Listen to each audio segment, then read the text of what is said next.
Imagine करें कि आप एक बोट पर अपनी फैमिली के साथ नीले समुद्र में छुट्टियां गुजारने गए हैं। चारों तरफ दूर दूर तक पानी फैला हुआ है और सब कुछ नॉर्मल दिखाई देता हो, लेकिन तभी एक लम्हे में सब कुछ बदल जाए। अचानक समुद्र का पानी कहीं गायब हो जाए और आप समुद्र के नीचे की वीरान जमीन पर फंस जाएं। ऐसे में आपके दिमाग में कई सवाल आएंगे। आखिर समुद्र का सारा पानी कहाँ गया? क्या यह पानी दोबारा वापस आएगा? तो चलिए, ये सभी सवालों के जवाब जानते हैं इस फिल्म से, जो आपको सांस रोकने पर मजबूर कर देगी। कहानी की शुरुआत में हम एक फैमिली को देखते हैं जो एक बोट पर कैरेबियन ओशन के बीच में मौजूद होते हैं। ये फैमिली बन नाम के इस लड़के का बर्थडे सेलिब्रेट करने के लिए समुद्र के बीच में आए होते हैं। एक यादगार पल बनाने के लिए वह सभी बहुत खुश थे, लेकिन उन्हें पता नहीं था कि यह खुशी कुछ ही देर की मेहमान है। कुछ पल के लिए सब कुछ नॉर्मल चल रहा होता है। जब वह सभी समुद्र का व्यू एंजॉय कर रहे थे, तो बन की मॉम समुद्र में स्विमिंग करने के लिए जंप कर देती है, जबकि बन और उसके फादर फिशिंग करने में बिजी थे। लेकिन तभी अचानक से बन की मॉम जूलिया को समुद्र में ऐसा फील हुआ जैसे कोई बड़ी सी चीज उसके आसपास चक्कर लगा रही हो। जब वह यहाँ वहां देखती है तो उसे कुछ भी नहीं दिखाई देता, लेकिन तभी अचानक से कोई उसे समुद्र के नीचे खींच लेता है और साथ ही उनके बोट पर जो इक्विपमेंट्स हैं वह तेजी से यहाँ वहां डायरेक्शन चेंज करने लग जाते हैं, जैसे कुछ बड़ा हो रहा हो। बन और टॉम इस बदलते हालात को अच्छी तरह समझ नहीं पाते, क्योंकि वह फिशिंग करने में बिजी होते हैं। वहीं जूलिया देखती है कि वह अपने बोट से कुछ ही सेकंड्स में काफी दूर आ गई है और वह डूब रही है।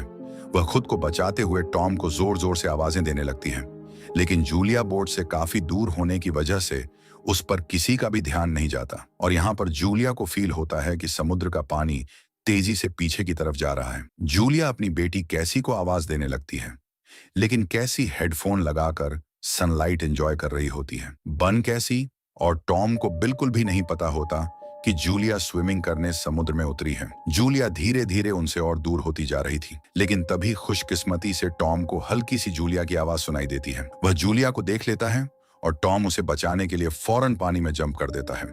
दूसरी तरफ बेन बोट का इंजन स्टार्ट करके उनके पास ले जाता है। लकीली टॉम जूलिया को डूबने से बचा लेता है।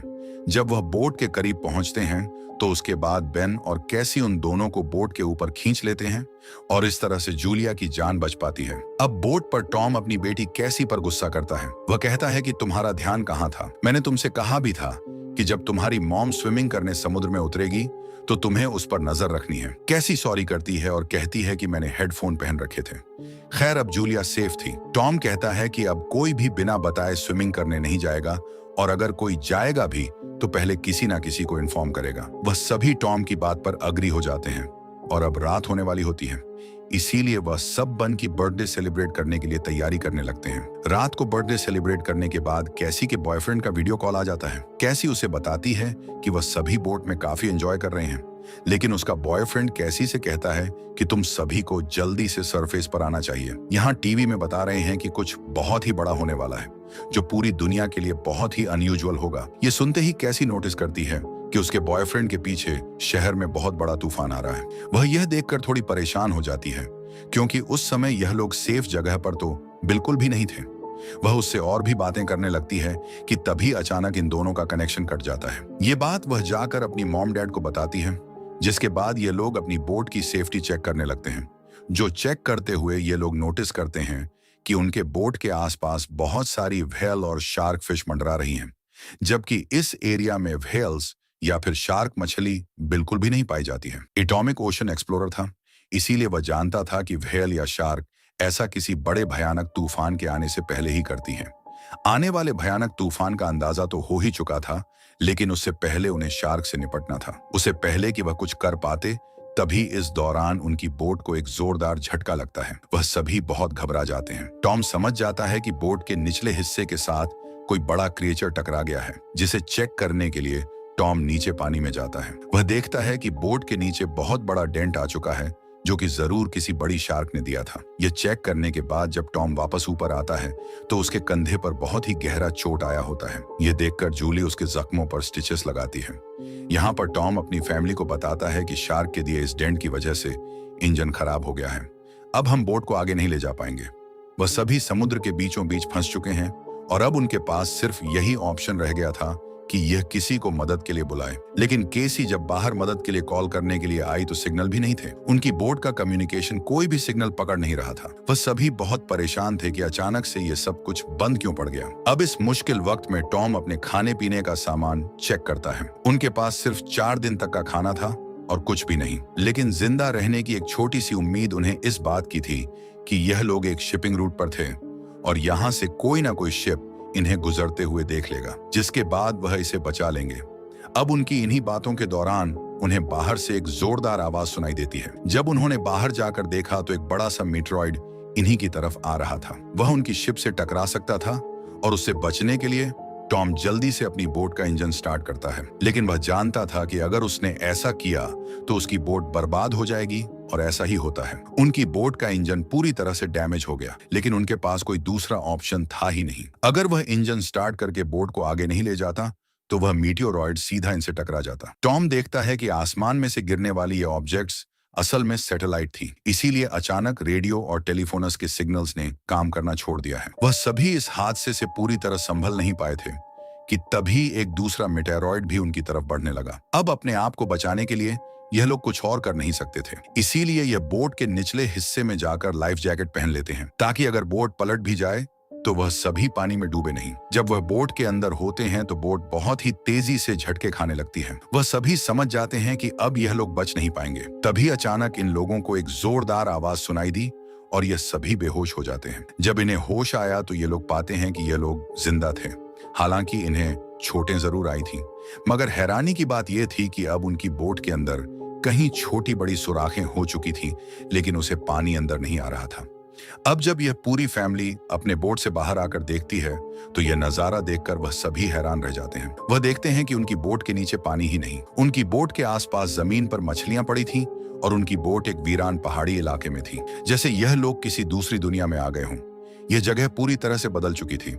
जहां कल रात तक पानी था, वह जगह अब ऊंचे ऊंचे पहाड़ों और गड्ढों की तरह दिख रही थी। वह सभी जल्दी यह बात रियलाइज कर लेते हैं कि वह किसी डेजर्ट में नहीं, बल्कि वह अभी भी समुद्र के बीचों बीच है। बस समुद्र का सारा पानी यहाँ से किसी दूसरी जगह शिफ्ट हो गया है। अब टॉम जल्दी से अपना कंपास निकालता है और डायरेक्शन देखने लगता है और वह समझ जाता है कि यह जरूर धरती के साथ कुछ गड़बड़ हुई है। धरती के पोल चेंज हो गए हैं। नॉर्थ पोल की जगह साउथ पोल आ गया था, जो कि साउथ पोल की जगह नॉर्थ चला गया था, और इसीलिए जहां पर पहले जमीन पर लोग बसते थे, समुद्र का सारा पानी वहां पर चला गया है और अब समुद्र की जगह जमीन बन चुकी थी। इस चीज का पता लगने के बाद ये सब लोग हैरान रह गए। एक और भयानक बात टॉम ने उन्हें यह बताई कि इस सब के बीच जो इंसान जिंदा जमीन पर थे वह सभी मारे गए होंगे। केसी को यह बात बहुत ज्यादा तकलीफ देती है। वह अपने आप को कैबिन में बंद कर लेती है क्योंकि उसे पता चल चुका था कि उसका बॉयफ्रेंड अब इस दुनिया में नहीं रहा। लेकिन अब एक और बात थी जो कुछ ही देर बाद उन्हें पता चलने वाली थी, और वह बात सुनकर उनके होश उड़ने वाले थे। खैर, अब जूली यहाँ पर बचे हुए खाने को इकट्ठा करने लगती है और बन अपने बर्थडे के सारे बलून हवा में उड़ाता है ताकि अगर कोई जिंदा हो तो वह उनके पास आ जाए और वह सब मिलकर इस सिचुएशन का सामना करें। उसके बाद टॉम रेडियो के जरिए किसी से कांटेक्ट करने की कोशिश करता है। उम्मीद तो उसे यह थी कि सामने से कोई रिस्पांस नहीं आएगा, लेकिन सरप्राइजिंगली उसे रिस्पांस मिलता है। यह रिस्पांस उसे एक कैप्टन ने दिया था जिसका नाम नाटो है, और वह भी समुद्र के शिफ्ट होने की कहानी जानता था क्योंकि वह भी टॉम की फैमिली की तरह अपनी सबमरीन में था। टॉम कैप्टन से पूछता है कि अब इस सिचुएशन में हमें क्या करना चाहिए। यहाँ कैप्टन इन सभी को वह बात बताता है जिससे उनके पैरों तले जमीन खिसक जाती है। कैप्टन टॉम को बताते हैं कि अर्थ के जो पोल चेंज हुए हैं वे लगभग 1 हफ्ते में फिर से अपनी जगह वापस आ जाएंगे। यानी 1 हफ्ते बाद समुद्र वापस अपनी जगह पर आएगा और उस समय उसकी लहरें बहुत खतरनाक होंगी। इसलिए कैप्टन टॉम से कहता है, मैं तो सबमरीन के जरिए सरवाइव कर लूंगा, मगर तुम जल्दी से जल्दी अपने लिए कोई ऊंची सी जगह देखो और वहां चले जाओ, क्योंकि वहां पर तुम्हारे बचने के चांसेस ज्यादा होंगे। ये बात सुनते ही जूली फौरन अपने बच्चों से पैकिंग करने के लिए कहती है। टॉम कैप्टन से कहता है कि आपकी सबमरीन के अंदर भी बचने के चांसेस ज्यादा हैं, तो क्या आप मेरे फैमिली को रख लेंगे?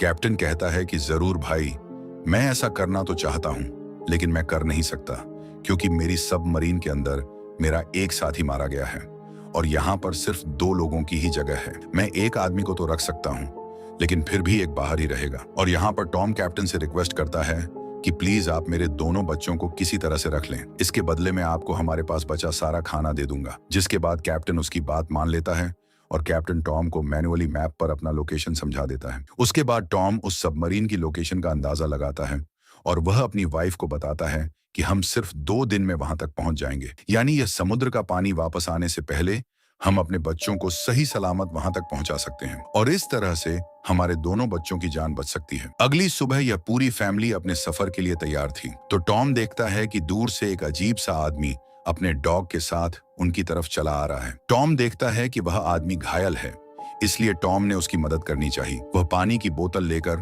उसके पास जाता है। इस आदमी ने टॉम का पानी पीने के बाद उसका शुक्रिया अदा करने के बजाय उल्टा उस पर अटैक कर लेता है और यह चीज दूर खड़ी जूली भी देख लेती है। तो आदमी अपने पास पड़े हुए चाकू से टॉम पर हमला करके उसकी जान ले लेता है। उसके बाद वह आदमी जूली की तरफ बढ़ता है। अब अपने हस्बैंड को तो वह नहीं बचा पाई, लेकिन जल्दी से वह बोर्ड के अंदर जाती है और कैबिन में अपने दोनों बच्चों को लॉक कर देती है। उसके बाद वह केसी को एक फ्लेयर गन देती है और कहती है कि इसका यूज तब करना जब हम बहुत ही मुश्किल हालत में हों। अब यह बात कर ही रहे थे कि वह आदमी उनकी बोट तक भी पहुंच जाता है और उससे बचने के लिए जूली बाथरूम के अंदर चली जाती है। अब यहाँ पर वह किलर उनकी बोट पर सर्च करना शुरू कर देता है और जैसे ही उसे यहाँ खाना मिलता है वह खाना शुरू कर देता है। वह खाने पर ऐसा टूट पड़ता है जैसे वह पिछले कई दिन से भूखा हो। खाना खाने के बाद जब वह जूली को ढूंढने लगता है उसके बाद वह सीधा कैबिन की तरफ जाता है, लेकिन वहां जाकर उसे पता चलता है कि जहां से आवाज आ रही थी वहां कोई भी नहीं है। दरअसल जूली बोट में हुए छेद से निकलकर यहाँ से बाहर निकल चुकी थी, लेकिन उस आदमी का जो डॉग होता है वह जूली को देख लेता है और जूली पर भौंकने लग जाता है। अब मजबूरी में जूली को उस डॉग को चुप कराने के लिए उसे मारना पड़ता है और वह खुद बोट के नीचे छुप जाती है। हालांकि वैसे तो वह उस किलर को नहीं मिल पाती, लेकिन जब वह बाहर झांक कर अपने डॉग को मरा देखता है तो वह समझ जाता है कि जूली बोट से बाहर है। अब जैसे ही वह उसे पकड़ने के लिए बोट से नीचे उतरा तो जूली वापस बोट के ऊपर जाकर एक टूटे हुए शीशे को अपना रास्ता बनाते हुए फिर से बोट के अंदर आ जाती है। लेकिन थोड़ी देर में यहाँ पर जूली उस आदमी के हाथों पकड़ी जाती है।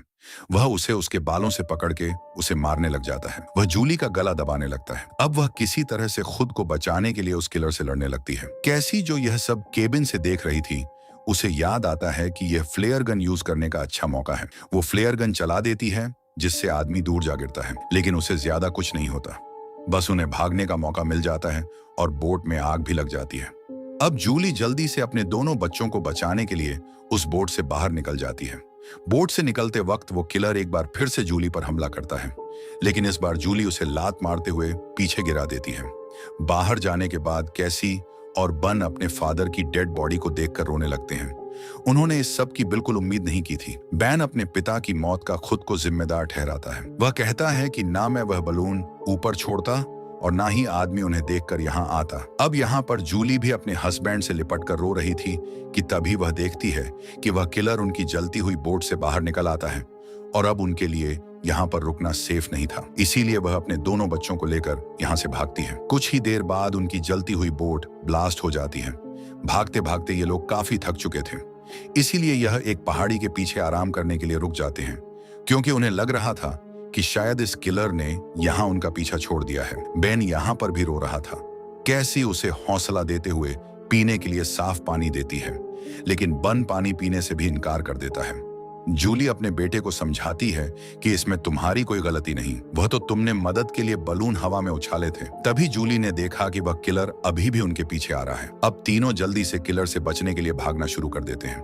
भागते भागते यह लोग बहुत थक चुके थे, लेकिन जब भी यह पीछे मुड़कर देखते हैं तो वो किलर उनके पीछे ही आ रहा होता था। अब ये लोग रुकते नहीं, लगातार भागते रहते हैं और एक ऐसी जगह पहुंच जाते हैं जहां पर जहरीला पानी मौजूद था। यहां से जाते वक्त उन्हें कुछ भी हो सकता था, लेकिन जूली अपने बच्चों को यहीं से गुजरने का हुक्म देती है। जहरीले एसिड से गुजरने के बाद उनकी हालत काफी खराब हो गई थी और जूली को एहसास हुआ कि बन डिहाइड्रेट हो चुका है। उनके पास पानी की कुछ आखिरी बूंदें थीं जो उन्होंने बन को दी, लेकिन इतने थोड़े पानी से उसकी प्यास नहीं बुझी।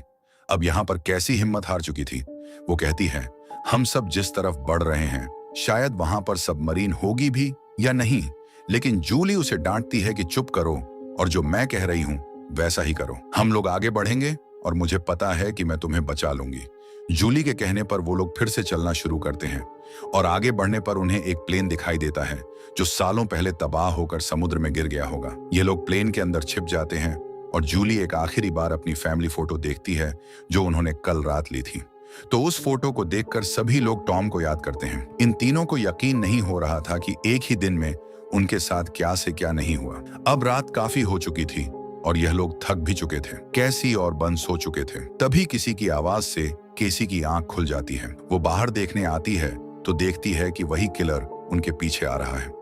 अब इन तीनों को इस किलर से हर हाल में जान छुड़ानी थी। किलर समझता है कि वो सो रही है और जैसे ही वह अटैक करने आता है, जूली मौका पाकर पीछे से वार करती है। इस बार जूली बहुत गुस्से में थी। वो उस पर इतने हमले करती है कि उसकी जान ले लेती है। आखिरकार उनका यह खतरा टल जाता है और जूली सुकून की नींद सो जाती है। सुबह जब वह उठते हैं तो देखते हैं कि किलर की बॉडी बहुत बुरी हालत में है। किसी क्रिएचर ने उसे काट काट कर अंदर से खोखला कर दिया था, जिससे उन्हें अंदाजा हो गया कि यहाँ आसपास खतरनाक जीव है। अब उन्हें जल्दी से वहां पहुंचना था जहां कैप्टन की सबमरीन थी। जूली अपना मैप देख रही थी। दूसरी तरफ बन पानी की तलाश में भटक रहा था। आगे जाकर वह पानी देखता है और बिना सोचे समझे पीने लगता है। जूली ने मना किया था क्योंकि वह तालाब जहरीला था, लेकिन बेन इतना प्यासा था कि उसने जूली की बात ना मानी। जूली उसे देखती है और दौड़कर पानी पीने से रोक लेती है, लेकिन तब तक वह काफी पानी पी चुका था। थोड़ी देर बाद बेन बीमार हो गया और चलने की हालत में नहीं था। इसीलिए जूली और केसी वहां पर एक शेल्टर बनाते हैं और कुछ देर आराम करते हैं। तभी जूली को अजीब आवाजें सुनाई देती हैं। जब वह बाहर जाकर देखती है तो उसे पता चलता है कि ढेर सारे क्रैब्स उनकी तरफ बढ़ रहे हैं, जिनसे बचने के लिए उन्होंने भागना शुरू किया। थोड़ा आगे चलने के बाद कुछ दूरी पर उन्हें एक बहुत बड़ी शिप नजर आई।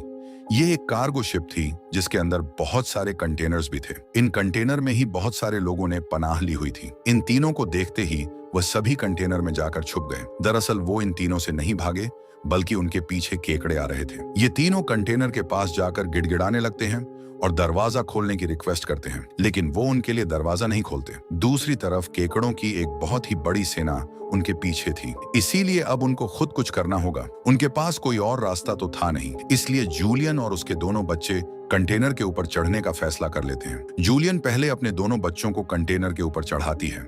अब जूलियन जैसे ऊपर चढ़ती है तो एक केकड़ा आकर उसे पैर पर काट लेता है, लेकिन वह जैसे तैसे करके उसे अपना पांव छुड़ाकर ऊपर चढ़ जाती है। अब जूलियन अपने जख्म को अपने स्कार्फ से बांध लेती है, जिसके बाद वह बेहोश हो जाती है। केसी और बेन देखते हैं कि वह केकड़े उस कंटेनर को काटते हुए उसके अंदर चले गए और उसके अंदर मौजूद लोगों पर इन केकड़ों ने हमला कर दिया। अब वो लोग अपने पास मौजूद हथियारों से उन केकड़ों को मारने की कोशिश तो करते हैं, लेकिन केकड़ों की तादाद बहुत ज्यादा थी। ये लोग उनके सामने नहीं टिक पाते और केकड़े कंटेनर के अंदर मौजूद सभी लोगों को मार देते हैं। अगली सुबह जूलियन को होश आया। उसने देखा कि उसके दोनों बच्चे यहाँ नहीं हैं। वह बुरी तरह से डर गई कि कहीं मेरे बच्चों को कुछ हो नहीं गया हो, लेकिन तभी दूर से उसे केसी और बन आते हुए दिखाई दिए, जो असल में खाने पीने और हथियार की तलाश में गए हुए थे। खैर, अब यहाँ पर वह केकड़े भी नहीं थे। अब जूलियन अपने केकड़े के कांटे जख्म को ठीक करती है, जबकि बेन कंटेनर के अंदर मरे हुए लोगों के वेपन्स कलेक्ट कर लेता है ताकि उससे खुद की सेफ्टी के लिए यूज कर सकें, और वहां उन्हें थोड़ा बहुत खाना भी मिल जाता है। खैर, इसके बाद जूलियन कैप्टन से कांटेक्ट करती है, जिस पर वह बताता है कि मेरे ऊपर भी इसी क्रिएचर्स ने अटैक कर दिया है और अब मैं बहुत ज्यादा जख्मी हूं, मैं तुम्हारी मदद नहीं कर सकता। और साथ ही वह जूलियन को यह भी बताता है कि अब समंदर का पानी बहुत जल्द वापस फिर से अपनी जगह पर आने वाला है, इसीलिए तो यह सी क्रिएचर फिर से यहाँ वापस आ गए हैं। जूलियन रोने लग जाती है क्योंकि इन लोगों को यह भी नहीं पता था कि सबमरीन तक जाने के लिए उन्हें कौन सी डायरेक्शन में जाना है, क्योंकि सारी रात भाग दौड़ में उनका मैप भी कहीं गिर गया था। इसलिए कैप्टन उनकी आसानी के लिए अपनी फ्लेयर गन से हवा में फायर करता है और बेन उसे देख लेता है, मगर वह जगह उनसे बहुत दूर थी। यह लोग तेजी से सबमरीन की तरफ बढ़ने लगते हैं, लेकिन अभी तक वहां तक पहुंचना नामुमकिन लगने लगा, क्योंकि वहां पहुंचने तक उन्हें एक चट्टानी रास्ते से गुजरना पड़ता है, जहां से गुजरते हुए उन्हें शायद फिर से उन केकड़ों का सामना करना पड़ सकता है, जिससे उनकी जान जा सकती थी। अब केसी को भी अपनी मां पर तरस आने लगता है कि उनकी मां का क्या होगा। कैप्टन तो हम तीनों में से मुझे और मेरे भाई को सबमरीन में रख लेगा, लेकिन जूलियन का क्या होगा, क्योंकि अब कुछ ही देर में पानी आने वाला है। जूलियन केसी से कहती है कि तुम्हें यह सब सोचने की जरूरत नहीं, जब हम सब मरीन तक पहुंच जाएंगे तो वहां डिसाइड करेंगे कि हमें क्या करना है, और कहती है कि चलो आगे बढ़ो। वहां से आगे बढ़ते हुए उनकी किस्मत उन्हें एक बार फिर से धोखा देती है। वहां पर लैंडस्लाइड होने लगती है, जहां जूलियन जो सबसे पीछे थी उसके आगे आकर एक बड़ा सा पत्थर गिर गया और वह वहीं पर फंस जाती है। अब केसी अपनी माँ के बिना आगे नहीं बढ़ना चाहती थी, लेकिन वो उसे कसम देती है कि तुम हर हाल में खुद को और अपने भाई को बचाओगी। अब इसीलिए केसी अपने भाई को लेकर आगे बढ़ने लगती है।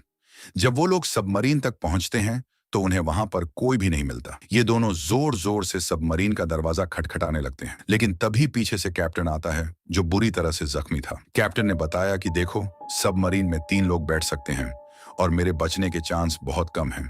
इसीलिए अगर मैं सबमरीन में बैठकर पानी से बचते हुए ऊपर सरफेस तक पहुंच भी जाता हूं, तब भी मैं नहीं बच पाऊंगा। यह बात सुनकर केसी जल्दी से वापस पीछे मुड़ गई और तेजी से जूलियन की तरफ आने लगी। वहां फिर से उन केकड़ों का सैलाब आने लगता है, जहां पर जूलियन अपनी गन से उन सबको शूट करने लगती है, लेकिन कुछ ही देर में उसकी बुलेट्स खत्म हो जाती हैं। अब इससे पहले कोई क्रच्चर आकर उस पर हमला करता केसी ऊपर से उसे हाथ देती है और आखिर उसकी मदद से जूली यहां से बाहर निकलने में कामयाब हो जाती है और यह लोग जल्दी से भागते हुए सबमरीन तक आ जाते हैं। अब यह लोग बिना ज्यादा वक्त गवाए सबमरीन के अंदर बैठ जाते हैं और वह भयानक केकड़े भी उनके पीछे आ जाते हैं। लेकिन तभी एक बहुत ही बड़ी भयानक समुद्री लहर उन्हें अपनी तरफ आती हुई दिखाई देती है, जो कई 100 मीटर ऊंची थी। दिखने में बहुत ही खतरनाक लग रही थी। वह तेजी से जोरदार तरीके से उनके सबमरीन से आकर टकराती है, जिससे यह लोग बेहोश हो जाते हैं। जूली को जब होश आया तो हैरानी की बात थी कि उनकी सबमरीन पानी में नहीं थी, बल्कि समुद्र की वह बड़ी लहर उनकी सबमरीन को बहाकर एक शहर में ले आई थी, जो कि पूरी तरह से तबाह हो चुका था, जिसे देखकर साफ समझ आ रहा था कि जमीन से अब इंसानों का सफाया हो चुका है। और बस यही सीन दिखाते हुए ये फिल्म खत्म हो जाती है। अगर वीडियो आपको अच्छी लगी हो तो हमारे चैनल को सब्सक्राइब और वीडियो को लाइक जरूर कीजिएगा। मिलते हैं अगली वीडियो।